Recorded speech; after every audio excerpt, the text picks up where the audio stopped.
राधे राधे दोस्तों। एक बार नारद जी ने भगवान विष्णु से पतिव्रता स्त्रियों के विषय में प्रश्न पूछा।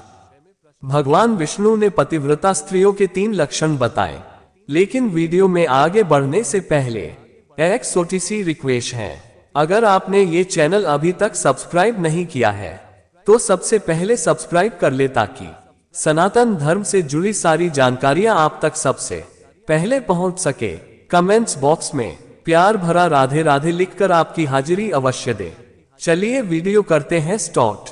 जिस भी नारी के अंदर ये 3 लक्षण होते हैं उस स्त्री का वंश शुद्ध होता है, उसके घर पर लक्ष्मी निवास करती है, उस नारी के पति के साथ ही पिता के भी इन दोनों कुल के लोगों को स्वर्ग की प्राप्ति होती है। जो स्त्रियां पतिव्रता होती है वह मृत्यु के पश्चात विष्णु लोक को प्राप्त करती है।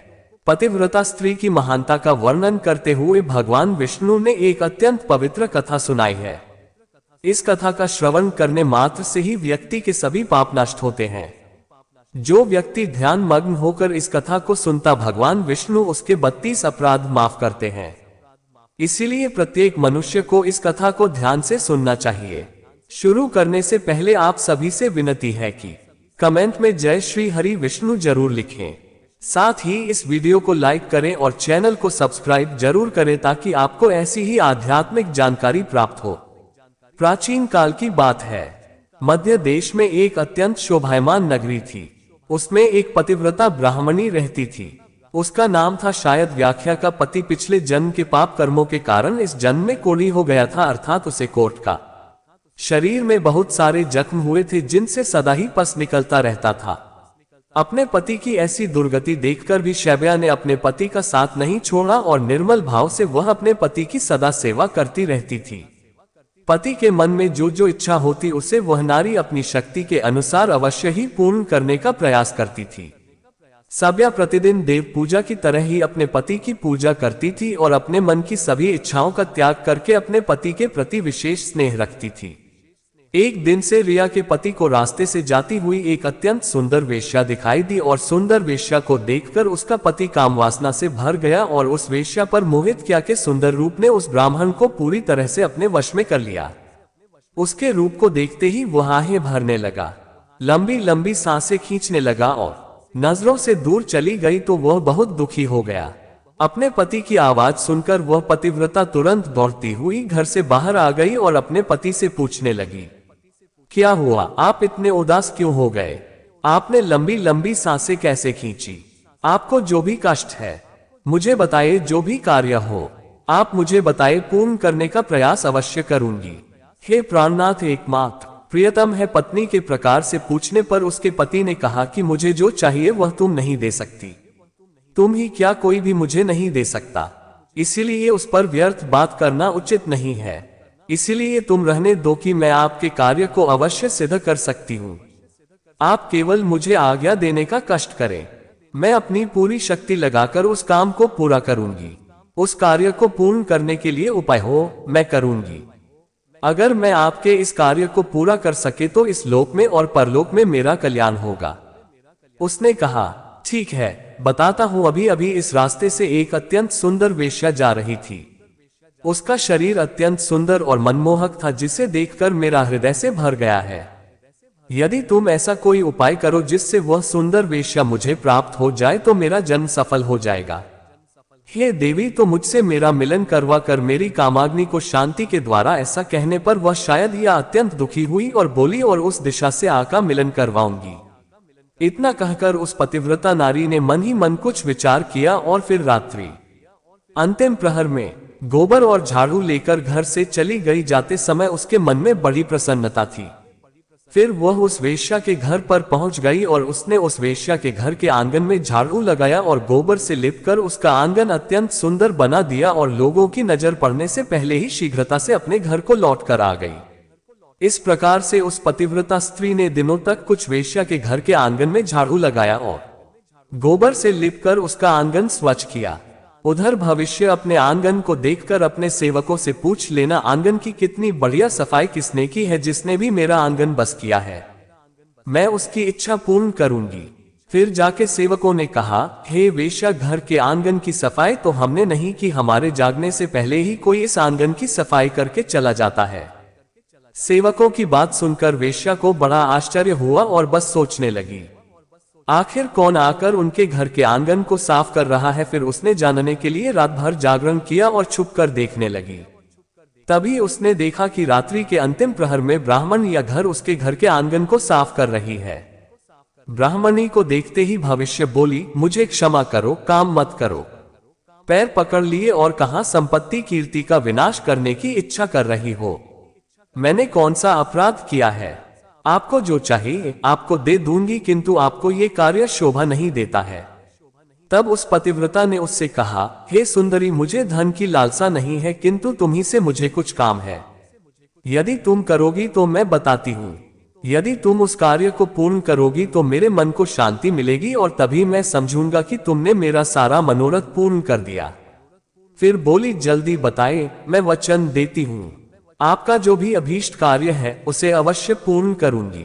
माता जी, आप महान पतिव्रता है, आपका कार्य करूंगी तो मेरे सभी पाप नष्ट हो जाएंगे। आपके चरण छू लेने से ही मैं पाप से मुक्त हो चुका है। जल्दी बताए, मदद कर सकती हो? तिरुपति पता नहीं लगाते हुए कहा, ये सुंदरी, कुछ दिनों पहले मेरे पति की नजर तुम्हारे शरीर पर पड़ी थी, जिसे देखकर भी तुम्हारे शरीर के मुंह में पड़ गए हैं। तुमसे मिलन करने की इच्छा कर रहे हैं। इतना सुनकर भविष्य चौंक गई और कुछ क्षणों तक विचार करने लगी। उसे उस दुर्गंध युक्त को ही पुरुष के साथ संबंध बनाने की बात सोचकर दुख होने लगा। वह वेश्या उस पतिव्रता से बोली, पति को लेकर मेरे घर पर आ जाओ, तुम्हें एक दिन के लिए उनकी इच्छा अवश्य पूर्ण करूंगी। तब उस पतिव्रता ने कहा, हे सुंदरी, मैं आज रात को ही अपने पति को लेकर तुम्हारे घर पर आ जाऊं। तुमसे खुद की तृप्ति करके संतुष्ट हो जाएंगे, तब फिर से उनको अपने घर वापस ले जाऊंगी। अपने घर पर चली जाओ, आधी रात को अपने पति को लेकर यहाँ पर चली आओ, मैं तुम्हारी इच्छा अवश्य पूर्ण करूंगी। फिर वह पतिव्रता नारी अपने घर पर चली गई और उसने अपने पति को सारी बात बता दी कि वह आज रात को उसे उस वेश्या के घर पर ले जाएगी। फिर वह कोली अपनी पत्नी से बोला है, प्रिय, मैं उसके घर पर कैसे जाऊंगा? मुझसे तो चला नहीं जाता। फिर किस प्रकार से यह कार्य पूरा हो पाएगा? आप चिंता ना करें, तब आपको वापस नहीं आऊंगी। सुनकर ब्राह्मण बहुत खुश हुआ और अपनी पत्नी से बोला है, कल्याणी, तुम एक महान नारी हो, तुमसे मैं अति प्रसन्न हूँ। तुम्हारे कारण मेरा काम हो जाएगा। तुमने आज जो काम अपने पति के लिए किया है, ऐसा काम संसार की कोई नारी नहीं कर पाएगी। हे देवी, तुम धन्य हो। फिर रात हो गई और वह पतिव्रता ब्राह्मणी अपने पति को पीठ पर बैठा कर लेकर जाने लगी। रास्ते में एक जगह पर परम तेजस्वी मांडव्य, किसी को गलती से चोर समझकर राजा ने स्कूल पर चढ़ाया हुआ था, वह श्रीमान डाव्या राशि के आर पार गया था, किंतु फिर भी वे जीवित है और अपनी तपस्या में लीन हो गए थे।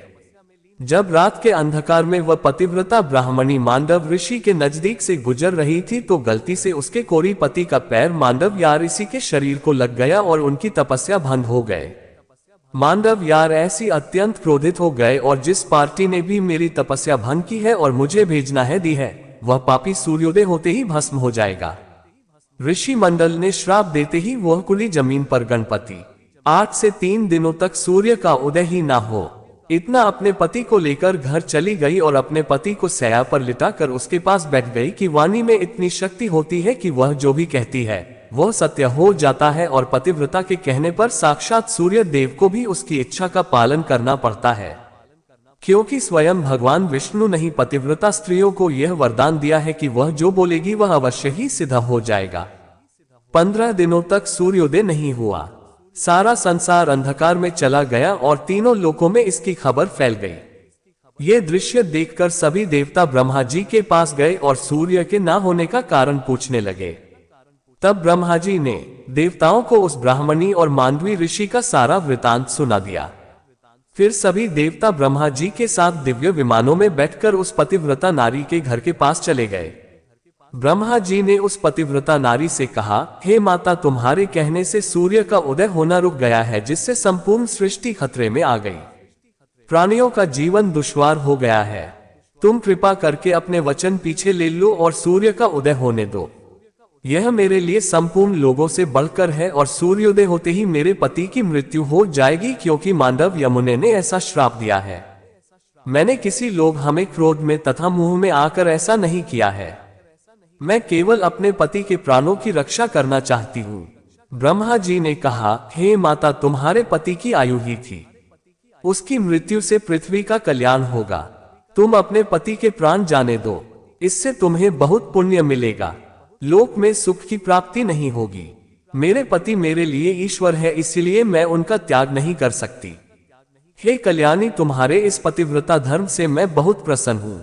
तुम अभी इस हट को छोड़ दो और सूर्य का उदय होने दो, जिससे सारा संसार स्वस्थ हो जाएगा और हमारे आशीर्वाद से तुम्हारा कोड़ी पति भी कामदेव के समान सुंदर हो जाएगा। ब्रह्मा जी द्वारा ऐसा कहने पर उस पतिव्रता ने थोड़ी देर विचार किया और उसके बाद हाँ कहकर स्वीकृति दे दी और फिर सूर्य का उदय हुआ। फिर मांदा पर मुनि के शाप के कारण तुरंत ही उसका पति जलकर भस्म हो गया और फिर उसकी राख से अत्यंत सुंदर कामदेव का समान रूप वाला पति बाहर आकर खड़ा हो गया। ये चमत्कार देखकर वह पतिव्रता अत्यंत प्रसन्न हुई और फिर स्वर्ग लोक से एक अत्यंत तेजस्वी विमान आया और वह पतिव्रता नारी अपने पति के साथ बैठकर स्वर्ग लोक को चली गई। तो दोस्तों, इस प्रकार से पतिव्रता नारी में संसार को भी नष्ट करने की शक्ति होती है। पतिव्रता नारी के सामने बड़े बड़े देवताओं को भी झुकना पड़ता है। इस प्रकार से भगवान विष्णु ने ये कथा सुनाई है। उम्मीद है आपको ये कथा पसंद आई होगी। गरुड़ पुराण, रामायण, गीता, महाभारत की ऐसी कई रोचक कहानियां हैं जो हम आपको बताते रहेंगे। हमसे जुड़े रहने के लिए हमारे चैनल को सब्सक्राइब कीजिए। आपका बहुत बहुत धन्यवाद।